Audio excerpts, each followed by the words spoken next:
శాసన సభాపతిగా ఒక ప్రశ్న నన్ను వేధిస్తుంది సార్. వేదిక మీద ఉన్న పెద్దలందరూ కూడా ఆలోచించాలా. ఏంటి ఆ వేదన అంటే, మన అందరం సంరక్షకులైన లోక్సభ స్పీకర్ గారి సమక్షంలో నా బాధను వ్యక్తం చేయవలసిన అవసరం ఉంది. అందుకే నేను మనసు విప్పి మాట్లాడుతున్నాను ఈరోజు.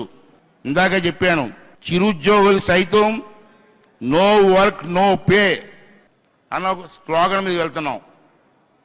కానీ మన ఎమ్మెల్యేలకి అది వర్తించదా? మన ఎమ్మెల్యేలు శాసనసభకు కూడా రావట్లే. ప్రజలు ఎన్నుకొని మా సమస్యలు పరిష్కారం చేయండి మహాప్రభు అని చెప్పి మనకు ఓట్లేస్తే అసెంబ్లీకి రారా? ఎక్కడో బయట మాట్లాడే బదులు అసెంబ్లీలో మీరు మాట్లాడవచ్చు కదా. మీ ప్రజా సమస్యలు పరిష్కారం చేయడం కోసం ప్రభుత్వం దృష్టికి తేవచ్చు కదా, ఎందుకు రావట్లేదు అన్నది స్పీకర్ గారు, వేదిక మీద పెద్దలందరూ కూడా పరిశీలించవలసిన అవసరం ఉంది సార్.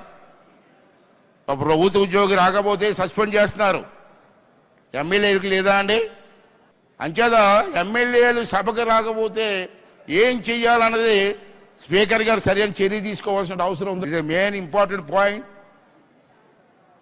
అంటే నేనేమంటానంటే స్పీకర్ గారు కూడా ఆలోచించాలి, పెద్దలు పురంధేశ్వరి గారికి కూడా ఆలోచించవలసినటువంటి అవసరం ఉందని చెప్పి మనం చేస్తాను.